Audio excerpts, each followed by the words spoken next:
Que a paz do Senhor esteja sobre sua vida. Hoje, seguimos com nosso estudo do livro de Isaías, chegando ao capítulo 17. Este capítulo contém a profecia contra Damasco, a capital da Síria, e também menciona Israel, mostrando como o juízo divino afetaria ambas as nações. A Síria era uma potência regional que frequentemente se aliou ou lutou contra Israel e Judá. No tempo de Isaías, Damasco havia se unido ao reino do norte, Israel, para enfrentar a Assíria, mas essa aliança não seria suficiente para protegê-los do juízo que estava por vir. Deus anuncia que Damasco será reduzida a ruínas e que a glória de Israel também será diminuída. Essa profecia nos ensina que nenhuma nação, por mais forte que pareça, pode escapar da justiça de Deus quando age em rebeldia. Também nos lembra que a aliança com os homens não pode substituir a confiança no Senhor. Quando as nações escolhem confiar em suas próprias forças em vez de buscar a Deus, acabam enfrentando as consequências de suas escolhas. Agora convido você a acompanhar a leitura do capítulo 17 de Isaías. Peso de Damasco. Eis que Damasco será tirada, e já não será cidade, antes será um montão de ruínas. As cidades de Aroer serão abandonadas. Hão de ser para os rebanhos que se deitarão sem que alguém os espante. E a fortaleza de Efraim cessará, como também o reino de Damasco e o restante da Síria. Serão como a glória dos filhos de Israel, diz o Senhor dos Exércitos. E naquele dia será diminuída a glória de Jacó, e a gordura da sua carne ficará emagrecida, porque será como o segador que colhe a cana do trigo e com o seu braço cega as espigas. E será também como o que colhe espigas no vale de Refaim. Porém ainda ficarão nele alguns rabiscos, como no sacudir da oliveira. 2 ou 3 azeitonas na mais alta ponta dos ramos, e 4 ou 5 nos seus ramos mais frutíferos, diz o Senhor Deus de Israel. Naquele dia atentará o homem para o seu Criador, e os seus olhos olharão para o Santo de Israel. E não atentará para os altares, obra das suas mãos, nem olhará para o que fizeram seus dedos, nem para os bosques, nem para as imagens. Naquele dia, as suas cidades fortificadas serão como lugares abandonados, no bosque ou sobre o cume das montanhas, os quais foram abandonados ante os filhos de Israel. E haverá assolação. Porque te esqueceste do Deus da tua salvação, e não te lembraste da rocha da tua fortaleza. Portanto, farás plantações formosas, e assentarás nelas sarmentos estranhos. E no dia em que as plantares, as farás crescer, e pela manhã farás que a tua semente brote. Mas a colheita voará no dia da angústia e das dores insofríveis. Ai do bramido dos grandes povos que bramam como bramam os mares, e do rugido das nações que rugem como rugem as impetuosas águas.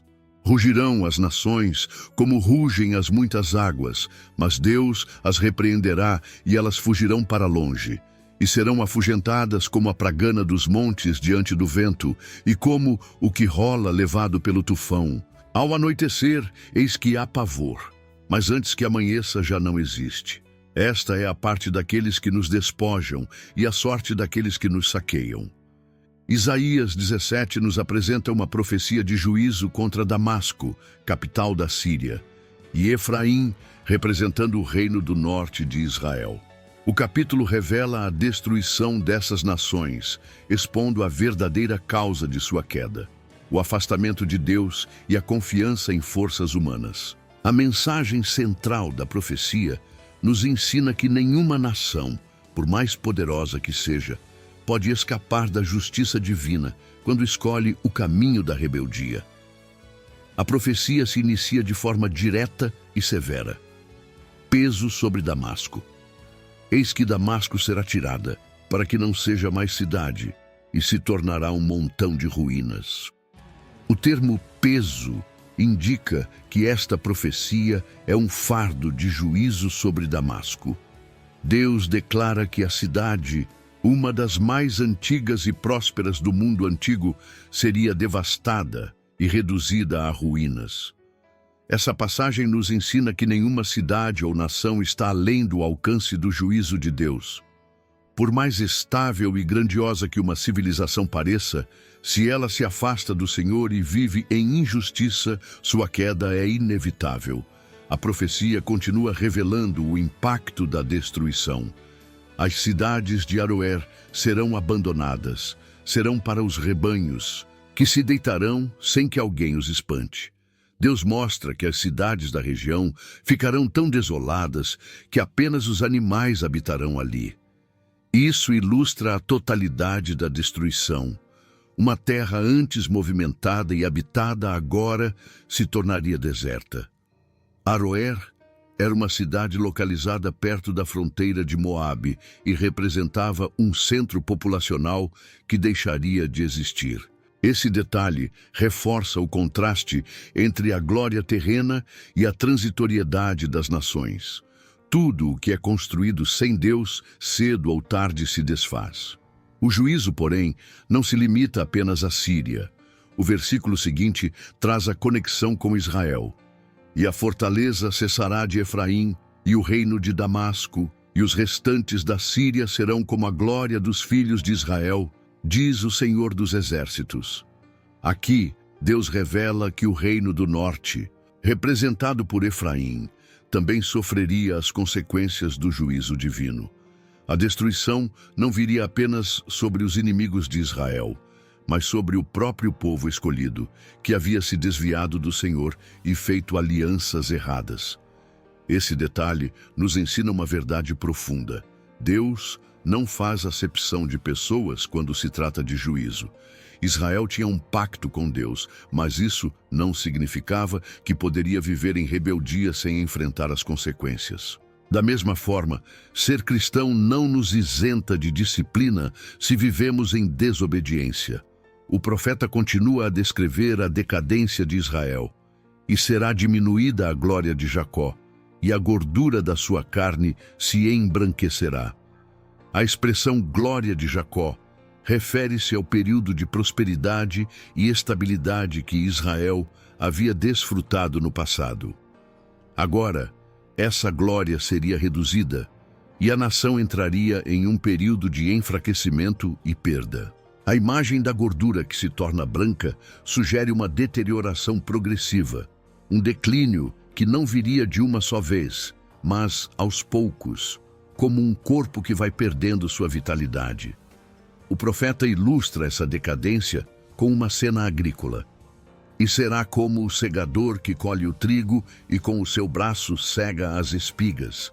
E será como o que colhe espigas no vale dos Refaíns. Aqui, Deus compara a destruição de Israel com a colheita de um campo. Assim como o trigo é cortado e recolhido, o povo seria retirado de sua terra e levado ao cativeiro. A menção ao Vale dos Refaíns traz à memória uma região fértil e produtiva que agora seria devastada. No entanto, nem tudo seria perdido. Deus declara: porém, ainda ficarão nela algumas espigas, como no sacudir da oliveira, 2 ou 3 bagas na ponta do ramo, 4 ou 5 nos seus ramos mais frutíferos, diz o Senhor Deus de Israel. Essa imagem sugere que um remanescente fiel seria preservado. Assim como, após a colheita, algumas espigas ou azeitonas ainda ficam nos galhos, Deus deixaria um grupo de pessoas que sobreviveria ao juízo e poderia reconstruir a nação. Essa verdade nos ensina que, mesmo quando Deus traz juízo, Ele sempre preserva um remanescente. Ele nunca destrói completamente seu povo, pois seus planos de restauração são maiores do que o castigo. Isso nos lembra da fidelidade de Deus, que mesmo em meio à disciplina, mantém sua aliança com aqueles que o buscam. O versículo seguinte destaca uma mudança no coração das pessoas. Naquele dia, olhará o homem para o seu Criador, e os seus olhos atentarão para o Santo de Israel. Esse é um dos aspectos mais significativos da profecia. O juízo não era apenas punitivo, mas também redentor. Deus queria que, ao passarem pela disciplina, as pessoas voltassem a olhar para Ele. Essa passagem nos ensina que muitas vezes Deus permite tribulações para que as pessoas reconheçam sua soberania e busquem sua presença. Quando tudo está bem, é fácil esquecer do Senhor, mas quando enfrentamos dificuldades, somos levados a clamar por Ele. Essa é a graça de Deus em ação, mesmo em meio ao juízo. A profecia de Isaías 17 nos traz lições fundamentais. Nenhuma nação pode desafiar Deus e permanecer impune. Damasco era uma cidade poderosa, mas foi reduzida a ruínas porque confiava em suas próprias forças. O povo de Deus também está sujeito à disciplina. Israel pensava que sua aliança com Deus o tornava intocável, mas sua desobediência trouxe consequências. Da mesma forma, é preciso viver em obediência para desfrutar das bênçãos do Senhor. Mesmo no juízo, Deus preserva um remanescente. A destruição não seria total, pois Deus sempre mantém aqueles que são fiéis a Ele. As dificuldades podem nos levar de volta a Deus. O juízo não é apenas punição, mas também uma oportunidade de restauração e arrependimento. Isaías continua sua profecia, destacando um dos principais motivos para o juízo sobre Israel e Damasco: a idolatria e a confiança em forças humanas, em vez de dependerem do Senhor. O afastamento de Deus levou essas nações à destruição, mas o propósito do juízo era fazer com que o povo voltasse seus olhos para o Criador. A profecia segue dizendo: "E não olhará para os altares, obra de suas mãos, nem atentará para o que fabricaram seus dedos, nem para os bosques, nem para as imagens do sol." Esse versículo revela um aspecto fundamental da queda de Israel. O povo havia abandonado a adoração ao Deus verdadeiro e se entregado à idolatria, fabricando imagens e erguendo altares para falsos deuses. Em muitos momentos da história, os israelitas tentaram mesclar a adoração ao Senhor com práticas pagãs, corrompendo sua fé e se afastando da aliança com Deus. Aqui, Isaías anuncia que quando o juízo chegasse, o povo finalmente perceberia que seus ídolos não poderiam salvá-los. Esse versículo nos ensina que tudo aquilo que colocamos no lugar de Deus é inútil no dia da tribulação. Os israelitas confiavam em suas imagens esculpidas, em seus altares e práticas religiosas misturadas com idolatria, mas nada disso lhes traria livramento. Esse é um alerta para todos nós. Muitas vezes, sem perceber, colocamos nossa confiança em coisas passageiras, como dinheiro, status ou pessoas, e nos esquecemos de que apenas Deus é nosso verdadeiro refúgio. Quando enfrentamos provações, essas falsas seguranças se mostram inúteis e somos levados a reconhecer que só o Senhor pode nos sustentar. Isaías prossegue: "Naquele dia, as suas cidades fortes serão como os lugares abandonados no bosque, ou como ramos que foram deixados diante dos filhos de Israel, e haverá assolação." A expressão "naquele dia" aponta para o momento do juízo, quando Israel e Damasco perceberiam que toda a sua glória e força haviam sido reduzidas a nada.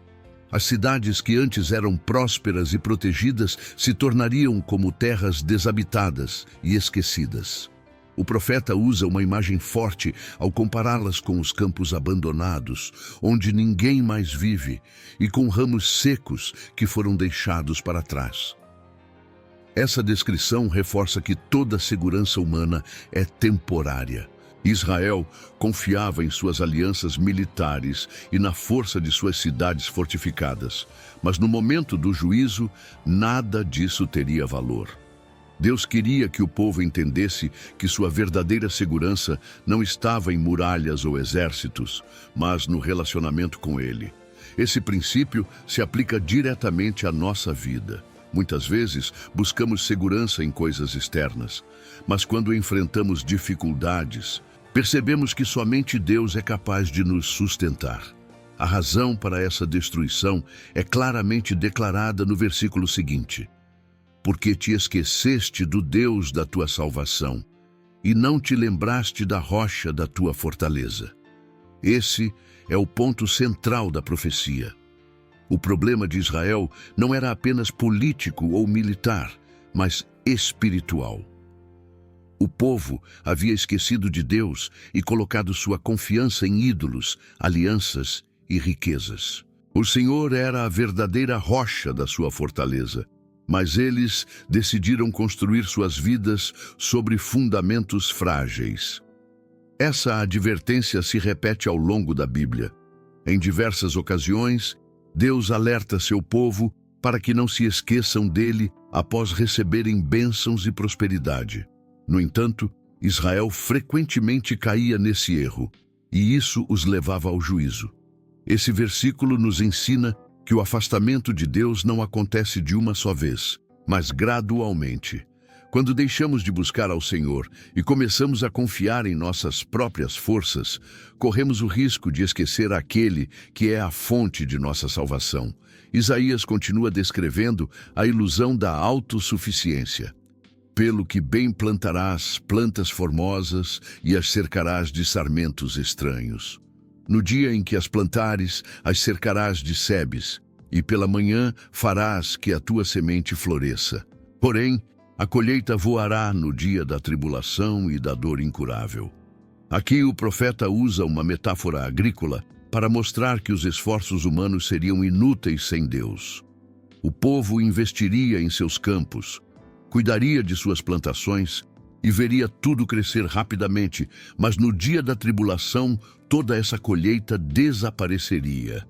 Essa imagem representa o trabalho humano sem a bênção de Deus. Os israelitas estavam construindo suas vidas sem considerar a vontade do Senhor, e por isso todo o seu esforço seria em vão. Esse princípio continua verdadeiro nos dias de hoje. Quando tentamos edificar nossos projetos sem Deus, podemos até ter sucesso por um tempo, mas no momento da provação, tudo pode se desfazer. Somente aquilo que é construído sobre a vontade do Senhor permanece firme. Isaías então muda o tom da profecia e fala sobre as nações ao redor de Israel. Ai do bramido de muitos povos, que bramam como o bramido dos mares e do rugido das nações, que rugem como o rugido das águas impetuosas. O profeta descreve um cenário de grande agitação, onde as nações parecem estar se movendo como ondas do mar, avançando com força e barulho. Isso pode ser uma referência aos impérios estrangeiros, como a Assíria e a Babilônia, que se levantariam contra Israel e outras nações. A imagem das águas impetuosas mostra como esses impérios pareciam invencíveis e imparáveis, mas Isaías revela o que aconteceria com eles. As nações rugirão como rugem as muitas águas, mas Deus as repreenderá e fugirão para longe, e serão afugentadas como a pragana dos montes diante do vento, e como o redemoinho diante do tufão. Mesmo que as nações se levantem com grande poder, Deus tem autoridade sobre elas. No momento determinado, Ele as dispersará como palha ao vento. Essa passagem nos ensina que, por mais que o mundo pareça caótico e que as nações se movam com grande força, Deus continua no controle. Nenhum poder humano é maior que a soberania do Senhor. Isso nos traz segurança, pois sabemos que, independentemente das circunstâncias, Deus governa sobre todas as coisas. O capítulo termina com uma advertência clara. Ao anoitecer, eis que há pavor. E antes que amanheça, já não existem. Esta é a porção daqueles que nos despojam, e a sorte daqueles que nos saqueiam. O juízo de Deus seria rápido e definitivo. Os inimigos de Israel poderiam parecer ameaçadores, mas no tempo de Deus seriam destruídos. Essa parte da profecia nos ensina verdades fundamentais. O afastamento de Deus leva à destruição. Israel confiava em ídolos e alianças, mas esqueceu de Deus, e isso resultou em sua queda.